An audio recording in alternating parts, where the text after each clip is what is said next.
Reporte 100. La inflación en el país se aceleró a una tasa anual de 7.28% en febrero, 7.28% en febrero, y los productos que están encareciendo, que están provocando que no alcance o que alcance menos el salario de los mexicanos o los ingresos de los mexicanos, son los energéticos, granos y limón, que son los que dispararon la inflación en el mes de febrero. Justamente para ver qué va a pasar también con la gasolina, con los precios de los combustibles, tengo en el teléfono a Pedro Tello Villagrán, analista financiero, y le agradezco que nos tome esta llamada. Pedro, ¿cómo está? Buenos días. Juan Carlos, buenos días. Gracias por esta oportunidad para conversar con usted y para quienes nos honran con su atención. Sí, esta semana el gobierno decidió no cobrar el ISR para no impactar más el precio de las gasolinas.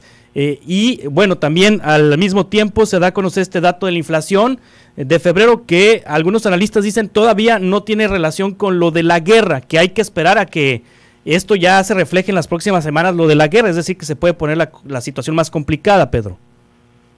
Sí, bueno, recordemos que el inicio de la invasión de Rusia al territorio de Ucrania comenzó el 24 de febrero, sí. Es decir, solo 4 días antes de que terminara el mes.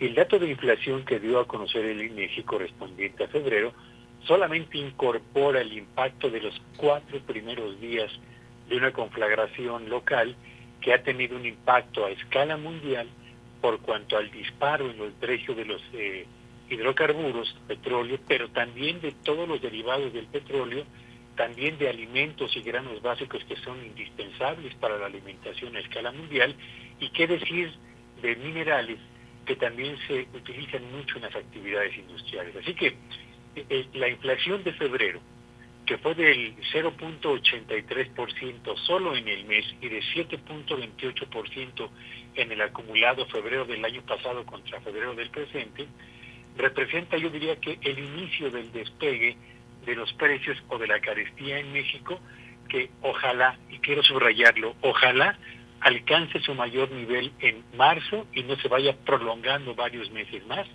para que podamos esperar, 1, la estabilización de los precios, y 2, el eventual descenso, o más bien la desaceleración de la inflación en los meses por venir. Sí, hay altos precios del petróleo en el mundo a causa del conflicto bélico entre Rusia y Ucrania, Pedro Tello, y hay situaciones como la de Estados Unidos, en donde ya inclusive en algunas partes de Estados Unidos es más cara la gasolina que en México.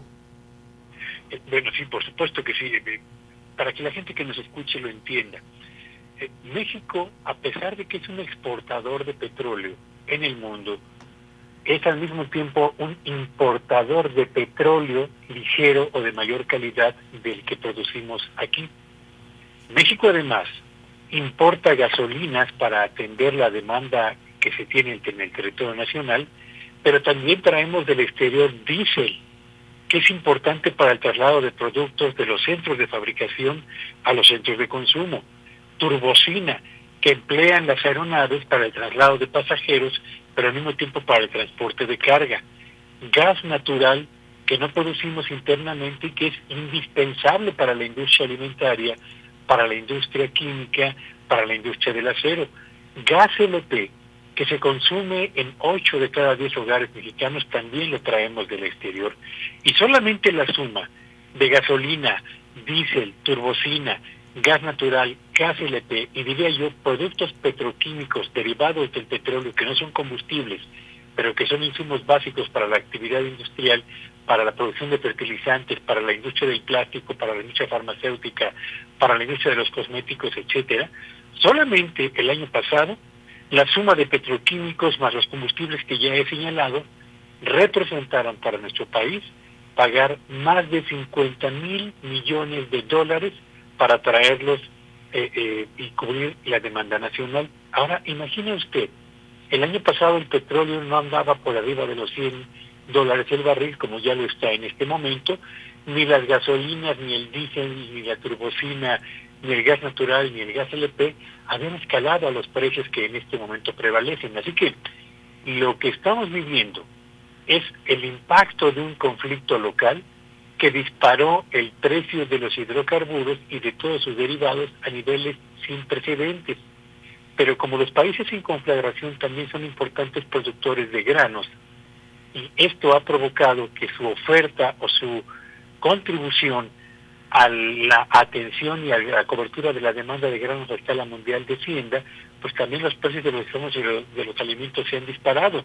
Y como hablamos de maíz que se utiliza para el consumo de los animales, para la engorda de animales, pues evidentemente no solamente ha subido el maíz, también ha subido la carne, la de pollo, la de res y la de cerdo. Así que estamos frente a una auténtica marejada inflacionaria que alcanzó en febrero un nivel preocupante y ojalá, insisto, ojalá en marzo registre su pico para empezar paulatinamente a desacelerarse. Sí, el presidente esta mañana dijo en su conferencia que gracias a que producimos petróleo hay excedentes en las ventas y que somos autosuficientes y que con esto será posible mantener estables los precios de las gasolinas y luz. Y también exhibió una gráfica en la que, asevera el presidente, hay una reducción de importación de gasolina y diésel en su administración en comparación con la administración anterior. Detalló que la producción petrolera en México y la construcción de la refinería Dos Bocas vuelve a decirle a los mexicanos que no hay motivo de preocupación, vamos a sostener el precio de los combustibles porque se ha actuado bien. ¿Esto que dice el presidente es correcto? A ver, dos afirmaciones que me parece que vale la pena poner en su justa dimensión. ¿Somos autosuficientes en petróleo? La respuesta es no, por supuesto que no. En México se produce un petróleo fundamentalmente, que es lo que se conoce como un petróleo pesado, petróleo de baja calidad. Las refinerías en México requieren petróleo ligero o de mayor calidad que no producimos en cantidades suficientes. Por eso es que también importamos petróleo del exterior y gasolinas. Bueno, podrá decir el presidente que tenemos o que compramos menos gasolina de la que se compraba en sexenios anteriores, pero al consumidor, a usted y a mí, que nos escuchan, no nos importa si antes comprábamos más o menos gasolina. Lo que nos importa son los precios de las gasolinas del día de hoy. Y estos precios están muy por arriba de lo que pagábamos hace algunos años y van a seguir aumentando. Y el detalle es que para que los precios de las gasolinas no terminen por provocar lo que ya ocurre en el territorio de Estados Unidos, donde a la gente le cuesta trabajo pagar ya por el combustible, para que no aumenten tanto las gasolinas, el gobierno de México está por inyectar subsidios a los consumidores de gasolina, que algunos analistas están estimando en más de 200,000 millones de pesos.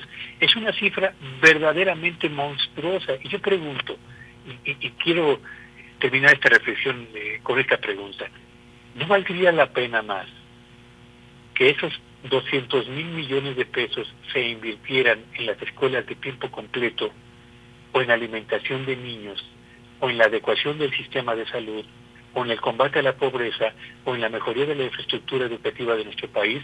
Porque sí, a usted y a mí nos preocupa el aumento en la gasolina y los niveles que tiene en este momento, pero también a muchos más mexicanos les afecta no tener infraestructura médica, educativa y alimenticia a la altura de las expectativas de una nación como la mexicana. Así que tenemos dos problemas muy importantes. Uno, una inflación que asciende. Dos, insuficiencia en producción de gasolinas. Y tres, y sobre todo, precios internacionales que están obligando al gobierno a utilizar recursos públicos para evitar el ascenso de un producto o de productos como las gasolinas, cuando tenemos necesidades que en mi opinión son más prioritarias que esto. Sí. Pedro Tello Villagrán, le agradezco mucho sus comentarios esta mañana, analista financiero. Estamos en contacto para futuras conversaciones, si le parece. Soy yo quien agradece esta oportunidad y muy buenos días a todos. Hasta pronto. Reporte 100.